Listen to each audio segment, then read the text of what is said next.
What is up, YouTube? Jamie the Kid 00 here, coming at you guys with another deck profile. I must apologize. Again, there was a huge delay between the last one and this one. I am really busy. I'm always going to be really busy, so you guys should be understanding by now that videos are going to be coming out as and when I can produce them.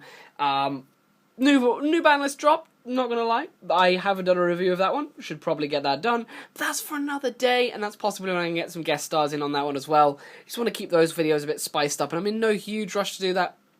I'd also like to do a bit of reflection on how the meta's gone, but I'm going to be bringing you guys, of course, you know, I'm a metagame player, I'm a competitive player, I'm going to be bringing you guys my first meta deck of the format, and then afterwards we're going to be going through, I guess, something a little bit more fun, shortly down the line, but that's there to be done. So I'm going to be bringing you guys my Nekroz list. Now, this is my first draft, and I should also advise I am working, and I am quite busy at the moment, so competitive Yu-Gi-Oh! Isn't my main priority, although it is my main slant with regards to the game. I haven't been rushing up too much on the meta. I haven't seen a lot of the hot new trends. I've been going by what my team has been testing, and I've been going by what has been working for me, working up from the last format and coming forward into the new one. So this is the list I'm currently working with, and this is what I'm pretty happy with, in all honesty. And I'm actually just going to show you that list, talk about my logic behind the cards in this list, and you can take it or leave it, basically. So we're going to move on to the main deck first of all. It's the way I always do these profiles. You know how it goes. And this is Nekroz, so we're going to be playing a lot of monsters. I'm not playing Allied Justice Decisive Armor. I should advise that this basically goes almost in level order. No, it goes in character order. I like the way these characters are. I'm not playing Decisive Armor. I've been on and off about it for ages. I've actually played it for a long time last format, and I played it at the start of this format, but I've just found myself hating the card more and more. It gets in the way more and more, and I'll be straight with you. I swapped the card out for BLS. BLS is infinitely better, so I needed a space for BLS. That became the BLS. So let's go into the deck. So we're going to start off with one Nekroz of Trishula. Nekroz of Trishula, absolutely amazing card. Really, really tempted to bump it up to 2. I just can't find the room at the moment. It's absolutely insane. It's the reason why I fear this deck so much, because getting Trishula is so horrible in this format. Sorry, I'm a little poorly. It is just such a rough card to have to deal with. As a hand trap, it's incredibly strong, really useful as outing the Jinlock, because it's the out to the Book of Moon and some of the targeting effects. And of course the Gungnir is in there for some of the other effects, such as the Dark Hole. So the Trishula is just incredibly strong, and its banishing effect is just second to none. So Nekroz of Trishula. I'm then playing one copy of Nekroz of Gungnir. Nekroz of Gungnir, again, a card that some people aren't a huge fan of. Some people have been cutting Gungnir and Decisive Armor, but I honestly absolutely love Gungnir. Gungnir, incredibly strong because of the way you can special summon it, and it can pop stuff on the board, which can be incredibly versatile, especially against Fissure and Macro and some of the other threats like that are like soft locks that don't slow you all the way down, which you shouldn't realistically see them that much. But this is an out to some of that odd stuff that you will see. It's also a spellcaster and a destroyer, so it is an out to the Secret Village of the Spellcasters play if you can get this established on board. So that's another odd thing that it interacts with. And it was also the fact that you can have this searched into your hand, which of course you can search with Brionac, and Preparation of Rites. You can have this chilling in your hand to protect you in certain Jinlock situations. So the Gungnir, very strong. Again, I'm going to try and speed up now. It's just that this is a bit of a choice pick. I'm then playing the 2 copies of Nekroz of Brionac, of course our single best card in the Burning Abyss matchup, because of its on-board effect, and everyone knows why this card is so good in hand, so the double Brionac. I'm then playing, to continue with the search, I'm playing double Clausulus. We had to go up to 2, in my opinion, because we used to always just go Brionac into Clausulus. Now we want to be a lot more conservative with our Brionacs, so the Clausulus you will want to search with Rota a lot more, or just draw it. So the Clausulus is in there just to honestly relieve the pressure on the Brionac, and it's a pretty good card on the board in and of its own right, but I'm honestly just liking the double Clausulus. It's a lot more useful with your extra Rotas in the deck, so I am playing the Armageddon version. So, the 2 Clausulus. Moving on with the Ritual monsters, I'm also playing 2 Nekroz of Valkyrus. I feel like 3 is too many at the moment. 2 is what I'm working with, and I'm pretty happy with that so far. You can rotate it with Unicorn if you need it, so you've basically got 5. It's absolutely insane. The way you can summon this guy, get 2 draws and move through your deck is also very strong. Removing your, I absolutely love the fact that in the mirror match you can use this and a guy attack for whatever the guy is, and 29, which is enormous by the way. And then sack the 2 off, and you don't have to worry about getting Trishula. So really strong in that regard. I just absolutely love Valkyrus. He's probably my favorite guy in this deck outside of Trishula. He just does so much. Like, being a battle fader is so incredible. And then there's the fact that you can sack cards off for free draws. Even sacking them out of your hand is so insane. Like, you can filtrate a really bad hand, which is great. And then finally, I'm playing 3 copies of Nekroz of Unicorn. It's just it's your standard go-to guy for all of your rank 4 plays, and because you haven't realised, rank 4 plays are kind of important to me now. And it's just so strong. I absolutely love this card. Again, it's there for your Genlock and your Laval Chain plays as well. But the fact that he's a skill drain on legs for extract monsters is just so incredible. And now that Nekroz is out the not Nekroz, Clyfort is a bit more out of the way, this card is even stronger, because this used to have a bit of an ugly situation with some Nekroz decks, because of course they'd special summon a bunch of guys from the extra deck, and if you dared to drop this guy, they'd all get enormous. So that's that, and that is all of the monsters, all of the ritual monsters that I play.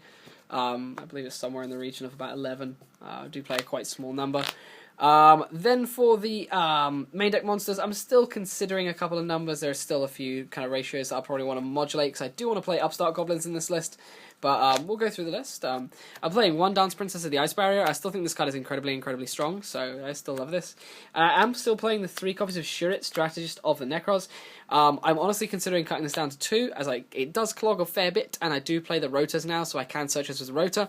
But at the moment, I'm still kind of liking the 3rd. But if I was going to cut a card, it'd definitely be this for one of the Upstart Goblins, and I'll see if I can find room for the others throughout the list. But I would honestly cut this for a more suitable choice.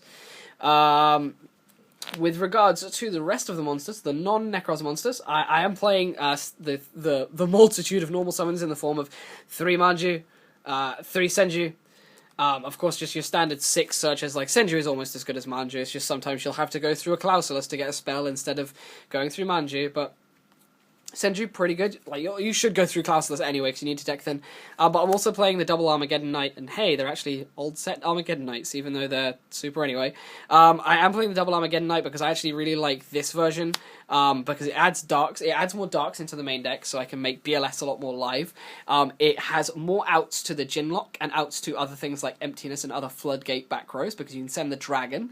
It's also a much easier way of actually making Giant Hand turn 1, which I think is a really strong play if you're able to make Ginlock Giant Hand, because it's an out to any of your opponent's monster effects that they want to put on the board as well, so your opponent has to out you with Spell and Traps. While I appreciate that monster effects are the least used out to the Ginlock, it is another out, and especially seeing as we're seeing more Fire Fist in the meta right now, having the out to the bear is, in my opinion, very strong. So it's just something that I wanted to do. It's something that I find is very strong opening, and I make that opening a lot more with Armageddon Knight, because in this situation you don't have to open the Jin. You just have to open the Armageddon Knight or one of the 3 rotors and a few other components. So those are the normal summons of the deck. I guess you could call them the searchers or the power normal summons. Then, of course, there are a few more monsters. There's the Jin, the infamous Jin releaser of rituals, which we're still playing because the Ginlock is degenerate, and we have to play it because everyone else is playing it. The out to the Ginlock, the Farfa, I'm just a huge fan of this. It's a 1900 booty in worst case scenarios, so it's pretty strong. And then the 1 Shaddoll Dragon, because it's an out to Floodgates. It's back row out, it's back row hate, and it's the best drop off of this guy if you've already seen the Jin and you just need something to ditch off of this guy's effect and deck thin. So it's a pretty good drop, and of course he is a level 4 normal summon, so you can normal summon him into certain Xyzes alongside your Unicorn, so it's pretty cool. Then, with regards to the last monster, I do play the VLS, because you're playing a bunch of lights and a bunch of darks, so you actually can make this card quite live, especially seeing as we play the 3 rotor for the Armageddon Knight. We're going to be seeing them quite frequently. Otherwise we do play 5 darks in the main deck, so we're not exactly short of them, so I felt like the BLS was a good pick. My team have been picking this up as well, so it's just been another really strong drop that's a bit different from some of the other outs that we play in the deck, or some of the other win conditions that we play in the deck. Then for the spells are pretty damn simple. I do want to find room for some other more extravagant stuff, and I do want to find space for either MSTs or treacherous, space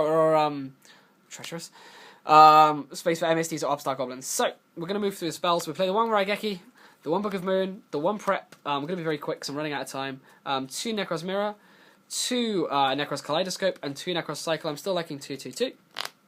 I'm not playing the other outs to the Ginlock like the Eclipses, because I'm playing the Farfa Armageddon Knight engine, and I am then playing the triple rotor because we are playing a damn sight more targets than we normally would. I'm also considering a Warrior Returning Alive, because Warrior Returning Alive is pretty cool. You can cycle your Armageddon Knights with it well. You can cycle your Shurits if you wanted to. You can also cycle, of course, the Clausulus. And a cool thing is you can use it to add back BLS if BLS gets killed. So I'm considering teching one for jokes. And I'm then playing for a test. I'm playing a treacherous trap hole. This would be Ring of Destruction, but this is another cool out to the Jinlock, which also takes away the Laval chain if you want. But it is pretty slow. It's not as slow. It's equally as slow as Ring of Destruction, and this doesn't result in any damage. You don't really have to worry about doing damage because you can OTK so easily with this deck anyway. But I'm just really liking this treacherous trap hole at the moment. It's pretty damn fun. With regards to the extra deck, we'll keep this quick because I don't know how long I've got until I run out of memory. I'm playing the number 106 Giant Hand. There will be a review coming up on my channel later on for this card, but I feel like it's incredibly strong in this deck, and if you have one, I would definitely recommend playing it because it's hugely necessary to open alongside your Jin play, and trust me, you can make rank 4s a lot more easily, and let's be honest, on the first turn, it's the most generic rank 4 you can make, so it's the best kind of lock card. Then playing the one Laval Chain, Jinlocks, the one Diogasto Emerald, the one E-Knight, the one Silent Honorarch, for just the emptiness combo. I do side the emptiness still. The Castell, the Dweller, the Diamond Direwolf, the Heartland Draco. Like, your rank 4s don't hugely matter past a few staples, and I would play the second Emerald if I had one, but I don't. So Heartland Draco and then Cowboy just for our game shots. And then for the Synchros, I'm playing the one Herald, the two Herald of the Arclight, a generic level 6 for my Brainiac drops, so I love Virgil, so I'm just going to play Virgil, Star Eater, and the shooting Quasar Dragon. So guys, that brings me to about the end of this video. I'm just going to put my tokens out as my background. I know I've had to keep this swift, but I don't have too much memory on my phone at the moment, and it's screaming at me that it's on low battery. So I figured I'd try and keep this a little quick, just to appease the battery gods. But otherwise, yeah, I'm pretty happy with this list so far. I'm definitely going to continue testing it, and if I have any major updates, I'll bring it out on the channel. But otherwise, that's the Nekroz list I'm working with. I hope you guys have all enjoyed. As per usual, like the video if you've enjoyed it, subscribe if you want to see more of the same, share this with your friends if you think they benefit from it, and leave me a comment down below if there's anything you wanted to say to me. This is Jamie the Kid 00, and I'll see you guys next time. Peace out. Bye-bye.